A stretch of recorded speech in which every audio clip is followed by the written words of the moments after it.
Medina की फ़ज़ा उस दिन बज़ाहिर पुरसुकून थी, मगर उफ़क़ के उस पार एक ऐसा तूफ़ान तैयार हो चुका था जो अरब की तारीख़ बदलने वाला था। ये खामोशी दरअसल एक खौफनाक जंग का पेश ख़ैमा थी। वो जंग जिसमें तलवारों से ज़्यादा साजिशें, नेज़ों से ज़्यादा मक्कारियाँ और लश्करों से ज़्यादा दिलों का इम्तिहान होना था। मदीना मुनव्वरा से निकाले गए बनु नज़ीर के यहूदी सरदार, जिनके दिलों में हसद, इंतकाम और शिकस्त की आग दहक रही थी, मक्का की तरफ रवां दवां थे। ये लोग जानते थे कि अकेले मोहम्मद का मुकाबला करना मुमकिन नहीं, इसलिए उन्होंने शैतान की एक ऐसी चाल सोची जिसने पूरे अरब को हिलाकर रख दिया। मक्का पहुंचकर वो सीधे कुरैश के सरदारों के पास गए। दारुल नदवा में एक खुफिया मजलिस सजाई गई। चिरागों की मध्यम रोशनी, बंद दरवाजे और चेहरों पर मक्कारी के साए। अबू सुफियान, सफवान बिन उमैया, इकरमा बिन अबी जहल और दूसरे सरदार जमा थे। यहूदियों ने गुफ्तगू का आगाज किया, मगर उनके अल्फाज में खैर नहीं, जहर था। उन्होंने कहा, मोहम्मद ने हमें हमारे घरों से निकाल दिया, हमारी इज्जत पामाल की, हमारी जड़ें काट दी। अगर आज तुमने उन्हें न रोका तो कल पूरा अरब उनके कदमों में होगा। आज फैसला कुन वार का वक्त है। कुरैश के दिलों में पहले ही इंतकाम की आग जल रही थी, मगर फिर भी वो मोहतात थे। अबू सुफियान ने सर्द लहजे में कहा, हमें तुम्हारी बातों पर मुकम्मल यकीन नहीं। तुम अहले किताब हो, मोहम्मद भी किताब की बात करते हैं, कैसे मान लें कि तुम हमारे सच्चे खैर खा हो। ये वो लम्हा था जब यहूदियों ने अपनी असल नीयत खोल दी। उन्होंने कहा, हम तुम्हारे साथ हैं पूरी तरह। अगर तुम चाहते हो तो हम अभी तुम्हारे माबूदों को सजदा करके दिखा देते हैं। और फिर वो मंजर पेश आया जिसे तारीख ने स्याही से लिखा। अहले किताब होने का दावा करने वाले लोग बुतों, ए यहूदियों, बताओ हमारा दीन बेहतर है या मोहम्मद का? यहूदियों ने वो जवाब दिया जिसने आसमान को भी शर्मा दिया। उन्होंने कहा, तुम्हारा दीन मोहम्मद के दीन से बेहतर है और तुम हिदायत के ज्यादा करीब हो। ये जुमला सुनते ही कुरैश खुशी से झूम उठे। यहूदियों की ये चापलूसी उनके दिलों में उतर गई। फैसला हो चुका था, अब जंग होगी, ऐसी जंग जो पहले कभी न देखी गई थी। इसी मजलिस में अहद पैमान बांधे गए। कुरैश के 50 नौजवान खाने काबा के खिलाफ से लिपट गए।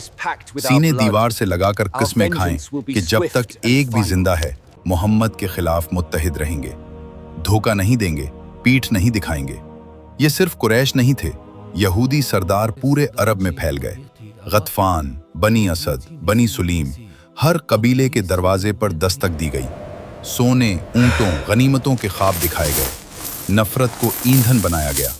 आखिरकार 10,000 का लश्कर तैयार हो गया। 10,000। अरब की तारीख में इतना बड़ा लश्कर कभी एक मकसद के लिए इकट्ठा नहीं हुआ था। इधर मदीना में रसूलुल्लाह को खबर मिल चुकी थी, दुश्मन हरकत में आ चुका था। आपने फौरन सहाबा को जमा फरमाया। कोई खौफ नहीं, कोई घबराहट नहीं, सिर्फ हिकमत, तदब्बुर और यकीन। आपने फरमाया, दुश्मन एक अजीम लश्कर के साथ हमारी तरफ बढ़ रहा है। अब मशवरा दो, क्या हम शहर में रहकर मुकाबला करें या बाहर निकलकर? मजलिस में खामोशी छा गई। फिर एक आवाज उभरी, हजरत सलमान फारसी की आवाज। उन्होंने कहा, या रसूलुल्लाह, हमारे मुल्क फारिस में जब दुश्मन का खतरा होता था तो हम शहर के गिर्द खंदक खोद लेते थे। इस तरह दुश्मन बराह रास्त हमला नहीं कर सकता था। ये बात सुनकर सहाबा चूक गए। अरब इस हरबे से नावाकिफ थे, मगर रसूलुल्लाह के चेहरे पर इत्मीनान आया। मदीना अब एक खुला शहर नहीं रहा था, ये एक किला बन चुका था। एक ऐसी खंदक के पीछे जो सिर्फ मिट्टी की नहीं, ईमान की दीवार थी।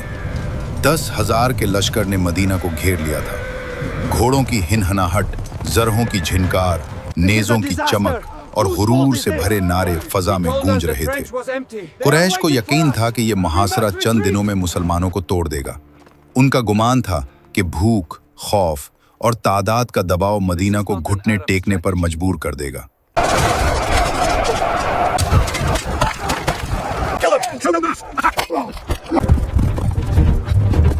लेकिन वो एक बात भूल गए थे, ये वो लोग थे जिनके दिल अल्लाह पर टके हुए थे।